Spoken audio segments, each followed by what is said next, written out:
Welcome back. Well, we're finally at the final video spending with the notebooks here in Dunny. After the new bracelets were placed upon the wrists, the hands of the bride and groom were wrapped together with a tight cord covering the wrist and hands completely. Upon completion, the priest placed a ring upon the pinky of each free hand. The rings were symbolic reminders of the entire ceremony and placed upon the fifth finger to represent the joining that took place on the fifth day. The priestess would then usually remove herself from the podium so that the couple could take her place. Together the couple then walked down the aisle between the two parties and toward the far end of the aisle, where a glass of wine waited for them. Before drinking, the couple knelt and prayed together to Yahweh. After the prayer, they each drank from the cup, and the two sides of the hall merged into one group, often with great celebration. They were now considered joined, and the celebration could begin. Families usually fed all in attendance, and there was typically dancing and music. The couple was expected to keep their hands united throughout the night as a reminder that they were now joined in the eyes of man and Yahweh.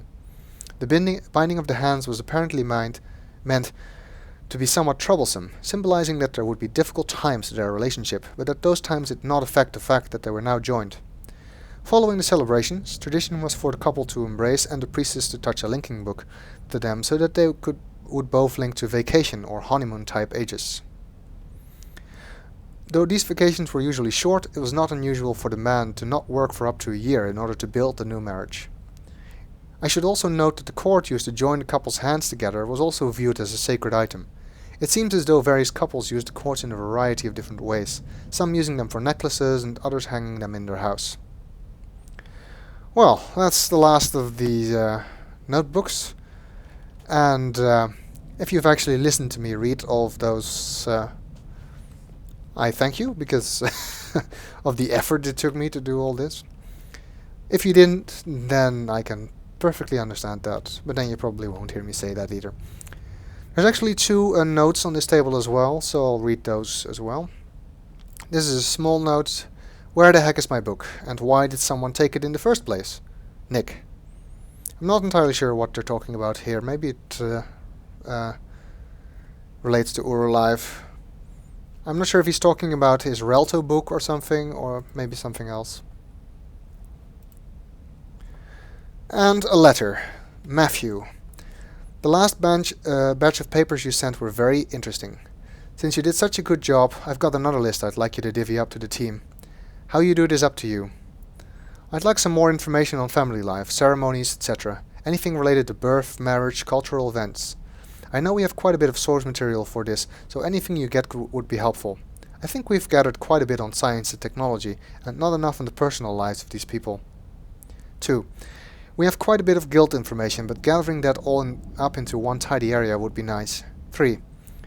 The fall is still an obvious area where we are lacking. I'm not sure I can help you with research material, but given the latest information we are getting, at some time we are going to have to dig into this. I recommend assigning someone the sole task of the fall. 4. Continue on with the kings. A short synopsis of all the kings would be helpful, following the form you started with the last batch. 5. We still have religious writings. We need to translate. These are going to be the most difficult, but I think they can give us large amounts of helpful information. 6. We have a stack of journals from various Dunny residences, etc., not to mention ages. I think that will be more than enough for now. Again, thank your team and tell them they are doing great work. Dr. Watson. Well, it just gives us a little bit of background about the work that we're doing here. Well, that's finally it for this rooftop in Dunny. So now we can link back to Relto.